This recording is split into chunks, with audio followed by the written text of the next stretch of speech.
নবী ইউনুস আলাইহিস সালাম ছিলেন বনী ইসরায়েল বংশীয় একজন বিখ্যাত নবী।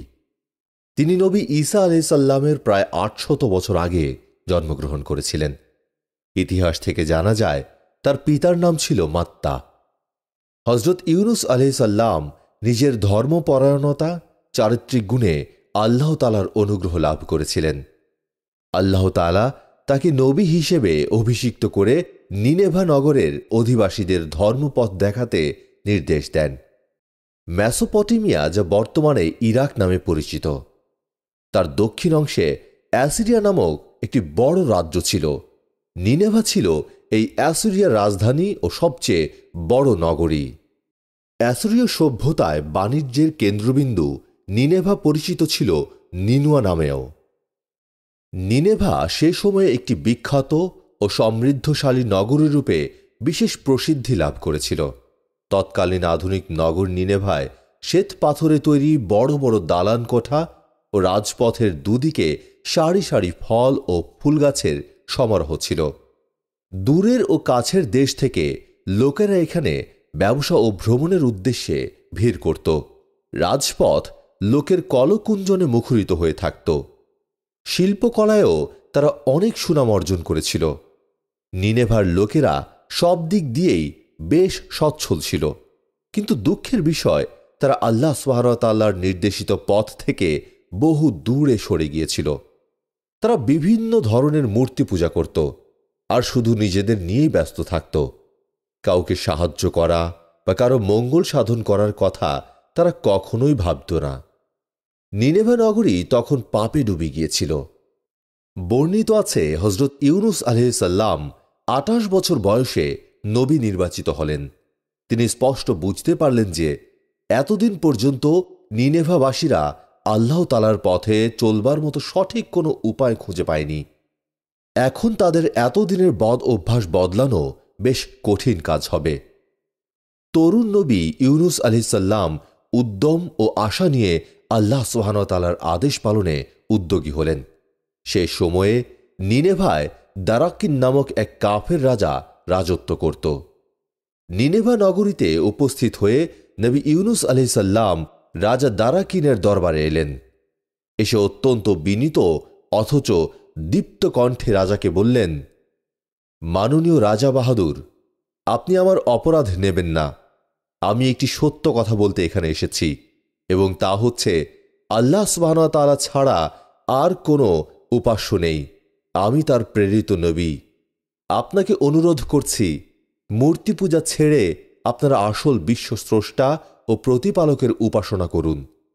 তাহলে আপনারা ইহকাল ও পরকালে শান্তি ও সম্মান পাবেন। নিনেভাবাসীদের কারো কারো মনে একটু সন্দেহ জাগল। নবী বোধহয় সত্য কথাই বলছেন, কিন্তু হঠাৎ কি করে তারা তাদের পৈতৃক ধর্ম ও রীতিনীতি ছেড়ে দেয়? হযরত ইউনুস আলাইহিস সালাম তার সর্বশক্তি দিয়ে আন্তরিকভাবে নিনেভার লোকদের আল্লাহর পথে আনতে চেষ্টা করতে থাকেন। তিনি রাত দিন অধিকাংশ সময়ই লোকদের ভালোভাবে পরিচালিত করার জন্যে প্রাণপাত পরিশ্রম করেন। নিনেভাবাসীদের ঐশ্বর্যের সীমা ছিল না। তারা প্রায় সময়ই পরস্পরের সাথে ঝগড়া বিবাদে লিপ্ত থাকত আর একে অন্যের ক্ষতি করার চিন্তাই করত। হযরত ইউনুস আলাইহিস সালাম তাদের বলতেন, ভাইয়েরা আমার, তোমরা নিজেদের মধ্যে বিবাদ করে কেন অযথা অশান্তি সৃষ্টি করো? তোমরা এসব বন্ধ করো, দেখবে কত শান্তিতে তোমরা থাকতে পারবে। একে অন্যকে ক্ষমা করতে, ভালোবাসতেও সদয় হতে শেখো।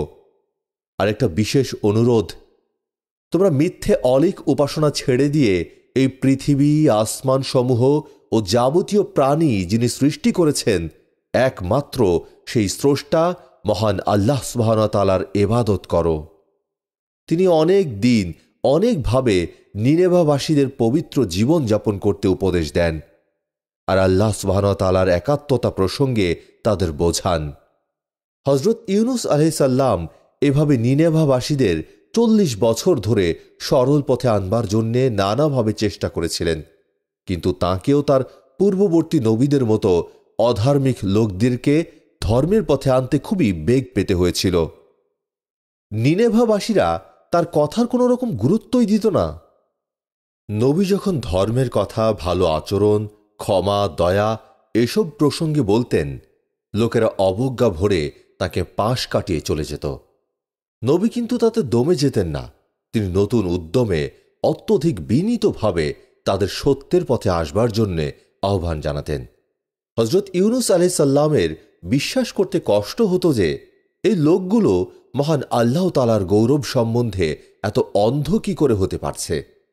তিনি স্পষ্টতই উপলব্ধি করলেন যে নিনেভাবাসীরা অত্যন্ত উদ্যত। শুধু তাই নয়, এদের কোনো সাধারণ জ্ঞান বা বোধ শক্তিও নেই। হজরত ইউনুস আলাইহিস সালাম সুদীর্ঘ 40 বছর ধরে নিনেভাবাসীদের আল্লাহর পথে আনার জন্য নানাভাবে চেষ্টা করে শুধু বিদ্রূপ, গঞ্জনা ও অমানবিক নিষ্ঠুর নির্যাতনই সহ্য করলেন। এর মধ্যে কয়েকজন কিছুদিনের জন্য ঈমান আনলেও পরিপূর্ণ ঈমান কেউই আনেনি। এতে ইউনুস আলাইহিস সালাম আর সহ্য করতে না পেরে একদিন অত্যন্ত রেগে গিয়ে তাদের বললেন, তোমরা যদি 40 দিনের মধ্যে আল্লাহ তাআলার ওপর দৃঢ়ভাবে বিশ্বাস না আনো, তবে শীঘ্রই একদিন খুব সকালে আল্লাহর তরফ থেকে আগুনের বাতাস বইতে শুরু করবে। এরপর আগুনের বৃষ্টি ও নানা রকম বিপর্যয়ের পরে তোমরা ধ্বংস হয়ে যাবে। এসব কথা বলেই তিনি আল্লাহ তাআলার অনুমতি ছাড়াই অন্যত্র সরে পড়লেন। নির্দিষ্ট সময়ে গরম বাতাস বইতে শুরু করে। ঘন কালো মেঘে আকাশ ছেয়ে যায়। আযাব আসন্ন দেখে নিনেভাবাসীরা নবীর সত্যতায় বিশ্বাসী হয়। তারা ইউনুস আলাইহিস সালামের ঘরে এসে দেখে তিনি সেখানে নেই। তারা তাকে অনেক খোঁজাখুঁজি করে, কিন্তু কোথাও হজরত ইউনুস আলাইহিস সালামের সন্ধান মেলে না। তখন তারা নিজেদের মূর্তিগুলো ভেঙে চূর্ণ বিচূর্ণ করে সবাই এক স্থানে সমবেত হয়ে মাটিতে লুটিয়ে সেজদা করে আল্লাহ সুবহানাহু ওয়া তাআলার কাছে ক্ষমা চেয়ে মুক্তির জন্য দোয়া করতে থাকে। বর্ণিত আছে 40 দিন শেষে 10 মুহররম শুক্রবার আশুরার দিন আল্লাহ সুবহানাহু ওয়া তাআলা তাদের দোয়া কবুল করলেন। সব বিপদ কেটে যায়। আল্লাহ তাআলা কুরআন মজিদে বলেছেন, যখন তারা ঈমান আনল তখন আমি তাদের উপর থেকে পার্থিব জীবনের অপমানজনক শাস্তি দূর করে দিলাম। সূরা ইউনুস আয়াত 98। যখন আল্লাহ তাআলার কাছে কাতরভাবে মাফ চেয়ে নিনেভাবাসীরা আযাব থেকে পরিত্রাণ পেল, তখন হজরত ইউনুস আলাইহিস সালাম ভীষণ লজ্জা, ভয় ও বিব্রতকর অবস্থার মধ্যে পড়ে গেলেন। তিনি বুঝতে পারলেন যে নিনেভাবাসীদের ওপর আল্লাহ তাআলার অভিশাপ পড়বে, এ কথা বলে ক্রুদ্ধ হয়ে তার সেখান থেকে চলে যাওয়া ঠিক হয়নি। অগ্র পশ্চাৎ না ভেবে আল্লাহ সুবহানাহু ওয়া তাআলার আদেশ না নিয়ে অধৈর্য হওয়া উচিত ছিল না। লোকদের প্রতি বিরক্ত হয়ে তাদের প্রতি নবী হিসেবে যে তার দায়িত্ব রয়েছে সে কথাও তিনি ভুলে গিয়েছিলেন। আর এদিকে নিনেভাবাসীরা আল্লাহ তাআলার কাছে আন্তরিকভাবে ক্ষমা চেয়ে গজবের হাত থেকে রেহাই পেয়ে গেছে। হজরত ইউনুস আলাইহিস সালাম ভাবলেন, এতে তারা তাকে শুধু দায়িত্বহীনই নয়, নির্দয় ও মিথ্যুক ভাববে। তখনকার দিনে মিথ্যেবাদীদের খুবই কঠিন শাস্তি দেওয়া হতো, শিরচ্ছেদ করা হতো। তাই প্রাণের ভয়ে হজরত ইউনুস আলাইহিস সালাম স্ত্রী ও 2 পুত্রকে নিয়ে দূর দেশে পালিয়ে যাওয়ার উদ্যোগ নিলেন। রাস্তায় পড়ল একটি নদী। নদীতে পানি ছিল কম, কিন্তু স্রোত ছিল ভয়ঙ্কর। পার হওয়ার জন্য কোনো জলযান ছিল না। উপায় না দেখে তিনি বড় ছেলেটিকে নদীর তীরে রেখে ছোট ছেলেটিকে কাঁধে নিয়ে স্ত্রীর হাত ধরে নদী পার হতে আরম্ভ করলেন। তাড়াতাড়ি মধ্য নদী পার হওয়ার সময় ভীষণ স্রোতের টানে হঠাৎ পা পিছলে যাওয়ায় স্ত্রী তার হাত থেকে ফসকে যান। অতি কষ্টে নিজেকে সামলে নিয়ে তাড়াতাড়ি আবার স্ত্রীর হাত ধরবার চেষ্টা করতেই কাঁধের ছেলেটি পানিতে পড়ে যায় এবং প্রবল পানির স্রোতে স্ত্রী ও পুত্র ডুবে গিয়ে মুহূর্তেই চোখের আড়ালে চলে যায়। হজরত ইউনুস আলাইহিস সালাম হতবিহ্বল হয়ে কিছুক্ষণ দাঁড়িয়ে রইলেন। হঠাৎ বড় ছেলেটির চিৎকারে তার চৈতন্য ফিরে আসে, কিন্তু অদৃষ্টের কি নির্মম পরিহাস! তিনি দেখলেন একটি বাঘ তার প্রিয় পুত্রকে মুখে করে গভীর জঙ্গলের ভেতর চলে যাচ্ছে। হজরত ইউনুস আলাইহিস সালাম পাগলের মতো একবার নদীর দিকে ও একবার জঙ্গলের দিকে ছোটাছুটি করতে থাকেন। কিন্তু তাদের কাউকেই উদ্ধার করার কোনোই আশা দেখতে পেলেন না। অগত্যা স্ত্রী ও পুত্রদের আশা ছেড়ে দিয়ে নিজের প্রাণ বাঁচানোর জন্যে সামনে দূরের একটা সমুদ্র বন্দরের দিকে দ্রুতবেগে হাঁটতে থাকেন। ইউনুস আলাইহিসসালাম তার নিজের লোকদের থেকে পালিয়ে গিয়ে একটি যাত্রী বোঝাই নৌকার কাছে পৌঁছলেন। নৌকা ছাড়ল। সূর্য কিরণে মৃদুমন্দ তরঙ্গে নৌকাটি ভেসে চলে। কিছুক্ষণ চলবার পর হঠাৎ আকাশ কালো মেঘে ছেয়ে যায়। কালো দৈত্যের মতো কালো মেঘেরা সূর্যের আলো গ্রাস করে ফেলে। বাতাস হঠাৎ গর্জন শুরু করে। শান্ত সমুদ্র যেন ক্ষেপে যায়। পানি প্রবল ঢেউয়ের আকার ধারণ করে। একবার তীর বেগে ওপরে উঠতে থাকে, আবার ঠিক তেমনিভাবে নিচে নামতে থাকে। অতি দ্রুত গতিতে ঢেউগুলো প্রচণ্ড আকার ধারণ করে নৌকাটিকে একটা খেলনার মতো ভয়ানক বেগে আন্দোলিত করতে থাকে। ভয়ে যাত্রীরা চিৎকার করে বলতে থাকে, কেন এই সুন্দর দিনে শান্ত নদীতে হঠাৎ ঝড় এসে হাজির হলো? বহু কষ্ট করেও মাঝি নৌকাটিকে ঠিকমতো চালাতে পারছিল না। সমুদ্রের ঠান্ডা পানিতে যাত্রীদের গা ভিজে যাচ্ছে। ওদিকে আকাশে হঠাৎ লিকলিকিয়ে বিদ্যুৎ চমকাচ্ছে। বজ্রপাতের ভয়ঙ্কর শব্দ শোনা যাচ্ছে। যাত্রীদের মধ্যে একজন চিৎকার করে বলল, আপনারা তো জানেন আমাদের মধ্যে একটা বিশ্বাস আছে যে শান্ত সমুদ্রে হঠাৎ ঝড় ওঠার একটা কারণ থাকে। যদি কোনো কৃতদাস তার মনিবের কাছ থেকে পালিয়ে কোনো নৌকায় ওঠে, তবে সেই নৌকা সমুদ্র ঝড়ের কবলে পড়ে ধ্বংস হয়ে যায়। যদিও হজরত ইউনুস আলাইহিসসালামের এই ধরনের কুসংস্কারে বিন্দুমাত্র বিশ্বাস ছিল না, তবু এই কথার পর তার মনে হল তিনি তো আল্লাহ সুবহানাহু ওয়া তাআলার একজন বান্দা। তিনি তার প্রভুর কাছ থেকে পালিয়ে যাচ্ছেন। নবী হিসেবে তিনি তার দায়িত্ব ছেড়ে চলে যাচ্ছেন। অনুশোচনায় অস্থির হলেন তিনি। নিনেভা ছেড়ে তার এভাবে চলে যাওয়া মারাত্মক অন্যায় হয়েছে। ইতোমধ্যে যাত্রীরা সমবেতভাবে এই প্রলয়ঙ্কারী ঝড়ের কারণ সম্বন্ধে নানান ধরনের আলোচনা করে সাব্যস্ত করল যে নিশ্চয়ই এই নৌকায় কোনো আরোহীর ওপর আল্লাহর আক্রোশ থাকায় তিনি এই নৌকাটি ডুবিয়ে দিতে চাচ্ছেন। তাই তারা লটারি করে সেই ব্যক্তিকে খুঁজে বের করার সিদ্ধান্ত নিল। সেই দোষী ব্যক্তিকে নৌকা থেকে সরিয়ে দিলেই সমুদ্র শান্ত হয়ে যাবে। ইউনুস আলাইহিসসালাম লটারিতে শরিক হলেন এবং তিনি দোষী সাব্যস্ত হলেন। হজরত ইউনুস আলাইহিসসালাম বুঝতে পারলেন যে এতে নিশ্চয়ই আল্লাহ সুবহানাহু ওয়া তাআলার নির্দেশ আছে। আল্লাহ তাআলার অনুমতি না নিয়ে নিজের লোকদের বিপদের মুখে রেখে তিনি পালিয়ে যাচ্ছেন। সেই জন্যে আল্লাহই তাকে শাস্তি দিচ্ছেন। লটারিতে এটাই ঠিক করা হলো যে হজরত ইউনুস আলাইহিসসালামকে নৌকা থেকে সরে যেতে হবে। ইউনুস আলাইহিসসালাম তখন নৌকার কিনারায় দাঁড়িয়ে আল্লাহ তাআলার নাম নিয়ে সেই ভয়ঙ্কর তরঙ্গ বিক্ষুব্ধ সমুদ্রে ঝাঁপ দিলেন। সমুদ্রের পানিতে পড়ার সাথে সাথেই প্রকাণ্ড একটা মাছ তাকে গিলে ফেলল। মহান আল্লাহ সুবহানাহু ওয়া তাআলার নির্দেশে বিরাট মাছটি তাকে কোনো রকম আঘাত করল না বা খেয়েও ফেলল না। ইউনুস আলাইহিসসালাম তিমি মাছটির বিরাট পাকস্থলীর মধ্যে পড়ে অন্ধকারে হাবুডুবু খেতে থাকেন। 3 দিন 3 রাত তিনি প্রগাঢ় অন্ধকারে কাটাতে থাকেন আর নিজের অন্যায়ের কথা বারবার তার মনে ছায়া ফেলতে থাকে। আল্লাহ সুবহানাহু ওয়া তাআলা তাকে উত্তম শিক্ষাই দিচ্ছেন। তিনি এই ভেবে আরও অনুতপ্ত ও মর্মাহত হলেন যে বিপথগামী লোকদের তার অভিশাপ দেয়াটা কোনো রকমেই উচিত হয়নি। তার উচিত ছিল ধৈর্য ধরে অপেক্ষা করে তাদের ভুল সংশোধন করানো। তিনি বারবার নিজেকে তিরস্কার করতে থাকেন আর অন্তর ঢেলে দিয়ে আল্লাহ তাআলার কাছে ক্ষমা চাইতে থাকেন। লা ইলাহা ইল্লা আনতা সুবহানাকা ইন্নী কুনতুম মিনাজ জালিমিন। আপনি ছাড়া কোনো উপাস্য নেই, আপনি পবিত্র, নিঃসন্দেহে আমি খুবই অপরাধী। আপনি আমাকে ক্ষমা করে বিপদ মুক্ত করুন। আল্লাহ সুবহানাহু ওয়া তাআলা নবী ইউনুস আলাইহিসসালামের দোয়া কবুল করলেন এবং তাকে চিন্তা ভাবনা থেকে মুক্তি দিলেন। আর এভাবেই তিনি ঈমানদারদের মুক্তি দিয়ে থাকেন। সূরা আল আম্বিয়া আয়াত ৮৮।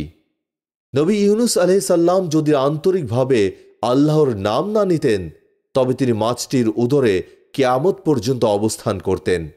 কিন্তু আল্লাহ সুবহানাহু ওয়া তাআলা তাকে মাছের পেট থেকে এক বালুচরে নিক্ষেপ করলেন, আর তখন তিনি অসুস্থ ছিলেন। হজরত ইউনুস আলাইহিস সালাম 3 দিন 3 রাত মাছটির পেটে থেকে খুবই ক্লান্ত, দুর্বল ও অসুস্থ হয়ে পড়েছিলেন। তিনি অজ্ঞান অবস্থায় সমুদ্রের কাছের ময়দানে পড়ে রইলেন। ওপরে প্রখর সূর্যকিরণ। আল্লাহ তাআলা অনুতপ্ত নবীর প্রতি আরো দয়া পরবশ হলেন। দেখা গেল আল্লাহ তাআলার কুদরতে নবীকে সূর্যের তেজ থেকে রক্ষা করার জন্য তার উপর লতাপাতাযুক্ত একটি ছায়াতরু জন্মিয়ে দিলেন। অল্প সময়ের মধ্যে চারা গাছটি বেড়ে ওঠে বড় একটা গাছে রূপান্তরিত হয়। বহু পাতা সম্বলিত গাছটি ডালপালা মেলে ঘুমন্ত নবীকে ছায়া দিতে থাকে। হজরত ইউনুস আলাইহিস সালাম জেগে উঠে অবাক হয়ে দেখলেন একটি ছায়াময় গাছের নিচে তিনি শুয়ে আছেন। শুধু তাই নয়, গাছে অনেক টাটকা ফল ঝুলে আছে। তিনি আল্লাহর প্রতি অজস্রবার কৃতজ্ঞতা প্রকাশ করে 4 রাকাত শুকরানা নামাজ আদায় করেন। আল্লাহ তাআলার দেয়া গাছের মিষ্টি ও রসালো ফল খেয়ে নবী সুস্থ ও স্বাভাবিক হলেন। সুস্থ হয়ে তিনি আল্লাহর দরবারে আবারও শুকরিয়া আদায় করে আল্লাহ তাআলার ধ্যানে নিমগ্ন হলেন। হজরত ইউনুস আলাইহিস সালামকে আল্লাহ তাআলা জুন্নুন ও সাহেবুল হুত অর্থাৎ মৎস্যওয়ালা উপাধি দিয়েছিলেন। কয়েকদিন পর আল্লাহ তাআলা তাকে যত শীঘ্র পারেন নিনেভা নগরীতে ফিরে যেতে নির্দেশ দিলেন। ইউনুস আলাইহিস সালাম তৎক্ষণাৎ নিনেভা অভিমুখে যাত্রা করলেন। পথিমধ্যে যে স্থানে তিনি স্ত্রী ও 2 পুত্রকে হারিয়েছিলেন সেখানে এসে শোকে অভিভূত হয়ে পড়েন। বুক ভরা ব্যথা নিয়ে তিনি পথ চলছিলেন। হঠাৎ অত্যন্ত পরিচিত স্বর তার কানে পৌঁছে। তিনি বিস্ময়ে স্তব্ধ হয়ে দেখলেন যে তার স্ত্রী ও পুত্রেরা বিপরীত দিক থেকে হেঁটে আসছে। আকস্মিকভাবে স্ত্রী পুত্রদের ফিরে পেয়ে তিনি আল্লাহর দরবারে বহুবার শুকরিয়া আদায় করলেন। আল্লাহ তাআলার অসীম দয়া ছাড়া এরকম অলৌকিকভাবে তিনি স্ত্রী পুত্রদের ফিরে পেতেন না। ঘটনাটি অভূতপূর্ব। তিনি তাদের কাছ থেকে জানতে পারলেন যে বড় ছেলেটিকে বাঘে নিয়ে গেলে তার চিৎকারে গ্রামের লোকেরা লাঠি সোঁটা নিয়ে বাঘটিকে তাড়া করে। বাঘ ছেলেটিকে রেখে পালিয়ে যায়। ছেলেটি অক্ষত অবস্থায় বেঁচে যায়। এরপর নদীর তীরে এসে বড় ছেলেটি দেখতে পায় কয়েকজন লোক তার অজ্ঞান মা ও ভাইকে পানি থেকে তুলে বাঁচাবার চেষ্টা করছে। লোকদের সেবা যত্নে তাদের জীবন রক্ষা পায়। তারপর হজরত ইউনুস আলাইহিস সালাম সপরিবারে নিনেভা নগরীতে ফিরে এলেন। তিনি নিনেভার লোকদের ওপর রাগ করে অভিশাপ দিয়ে চলে গিয়েছিলেন। তাদের আকুল প্রার্থনার জন্য আল্লাহ সুবহানাহু ওয়া তাআলা তাদের অত্যন্ত উত্তপ্ত আগুনের হলকা থেকে উদ্ধার করেছেন। কিন্তু তারা যে অত্যন্ত আগ্রহ সহকারে হজরত ইউনুস আলাইহিস সালামের জন্য অপেক্ষা করছে তা তিনি ভাবতে পারেননি। তিনি নগরে প্রবেশ করার সাথে সাথেই নগরবাসীরা আনন্দে উচ্ছ্বসিত হয়ে ওঠে। তারা তার কাছে বারবার ক্ষমা চায়, বলে, নবী, আপনার অবাধ্য হয়ে আমরা খুবই বেয়াদবি ও নিষ্ঠুর ব্যবহার করেছি। আপনার প্রতি আমাদের অপরাধের সীমা নেই, আপনি আমাদের মাফ করে দিন।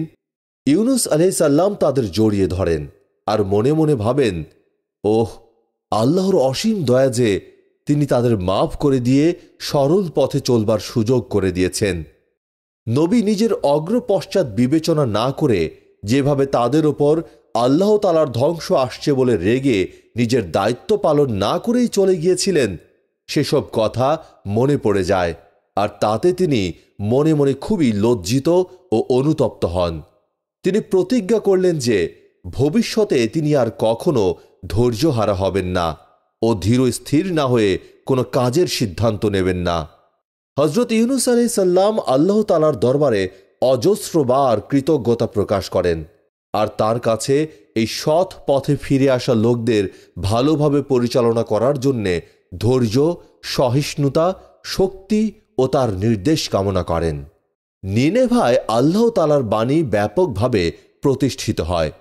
এখানকার অধিকাংশ অধিবাসী নবী ইউনুস আলাইহিস সালামের প্রচারিত শিক্ষা ভালোভাবে গ্রহণ করে। তারা সৎভাবে চলতে অভ্যস্ত হয়ে প্রকৃত সুখী জীবনযাপন করতে থাকে। আল্লাহ তাআলা ইউনুস আলাইহিসসালামকে 1 লক্ষ বা তার চেয়েও বেশি লোকের প্রতি রাসূল রূপে পাঠিয়েছিলেন। তারা ঈমান এনেছিল, কাজেই তাদের এক নির্দিষ্ট কাল পর্যন্ত সুখ সম্পদ দান করেছিলেন। দিন যায়, রাত যায়, মাস যায়, বছরও যায়। এভাবেই কেটে গেল দীর্ঘ 4.5 বছর। শান্তি শৃঙ্খলার ভূষণে তারা নিজেদেরকে আবৃত করে রেখেছিল। আল্লাহর স্বর্গরাজ্যে পরমানন্দে তারা দিন কাটাচ্ছিল, ভোগ করছিল আল্লাহর নাজ নিয়ামত। কিন্তু নিয়তির কি বিধান, এ সুখ রইল না নিনোয়াবাসীদের ললাটে। হঠাৎ করে একদিন নিনোয়াবাসীদের হৃদয় কন্দর শোকের ছায়ায় মুহ্যমান হয়ে পড়ল। দিনটি ছিল সোমবার, খ্রিস্টপূর্ব আনুমানিক 700 সাল। প্রভাতের সূর্যের আলো বিকিরণের সাথে সাথেই ছড়িয়ে পড়ল। তাদের মনের মানুষটি আর দুনিয়াতে নেই। খোদার আহ্বানে সাড়া দিয়ে চলে গেছেন তাদের প্রিয়জন হযরত ইউনুস আলাইহিসসালাম। ইন্না লিল্লাহি ওয়া ইন্না ইলাইহি রাজিউন। বিদ্যুৎ বেগে সকলেই ছুটে গেল হযরত ইউনুস আলাইহিসসালামের আস্তানায়। সকলেই বিমূর্ষ, সকলেই শোকার্ত। শোকাগ্নির দহনে সকলেই মুহ্যমান। সকলের মুখেই শোকের ছায়া, সকলের চোখেই শোকের অশ্রু, সকলের হৃদয়েই বিরহের ব্যথা। বিরহ জ্বালা বুকে নিয়ে সবাই মিলে হযরত ইউনুস আলাইহিসসালামের কাফন দাফনের কাজ তাঁরই আবাসস্থলে সেরে ফেলল। হযরত ইউনুস আলাইহিসসালামকে চির বিদায় দিয়ে ব্যথিত হৃদয় নিয়ে নিজ নিজ ঘরে ফিরে গেল। হযরত ইউনুস আলাইহিসসালাম শুধু নন, তারা যেন নবীর সাথে সাথে তাদের ঈমান ও আকীদাকেও দাফন করে দিয়ে এলো। বাড়ি ফিরে তারা আবার সেই পূর্বের অবস্থায় ফিরে গেল।